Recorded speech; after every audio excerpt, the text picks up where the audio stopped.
Hi, I'm T, and this is my dog, RJ. I'm here to talk to y'all about another topic that is near and dear to my heart and seems to keep coming up.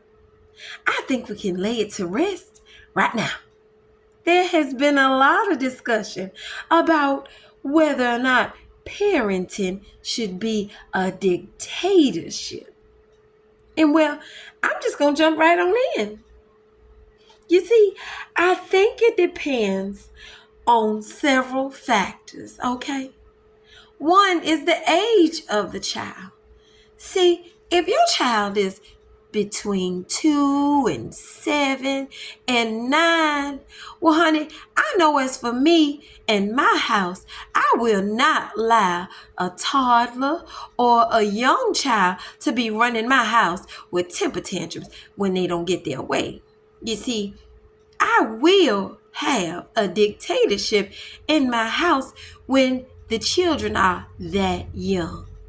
You see, when they're that young, children thrive on boundaries that are enforced with natural consequences and rewards when they listen, y'all.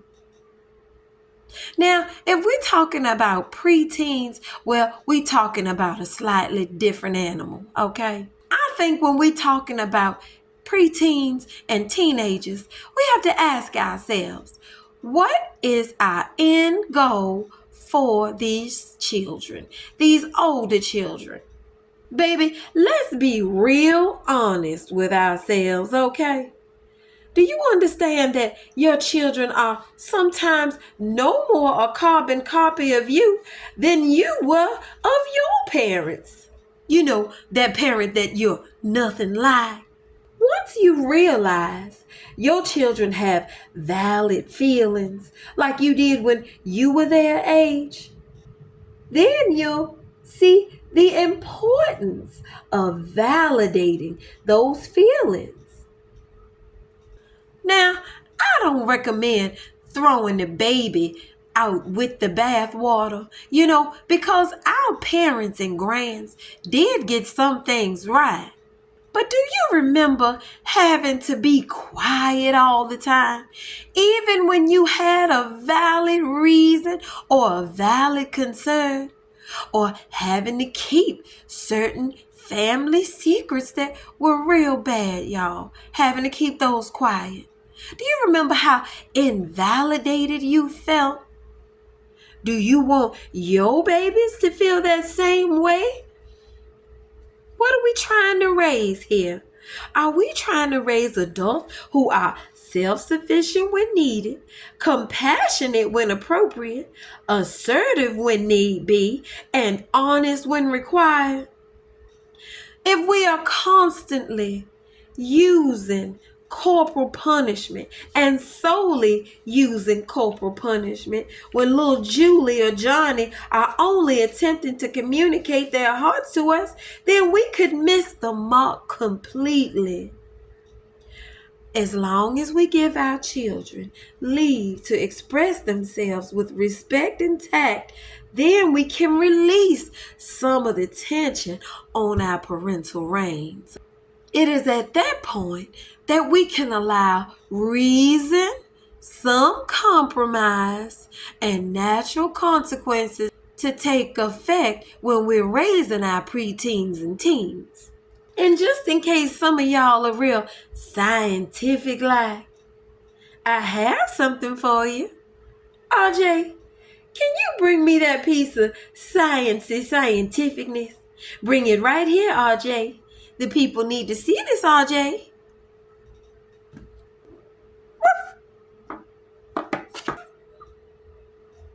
Okay, here we have in this pictorial depiction, we have two parenting styles, y'all. One is a dictatorship and one is a validatorship. I just made that word up. I do that sometimes.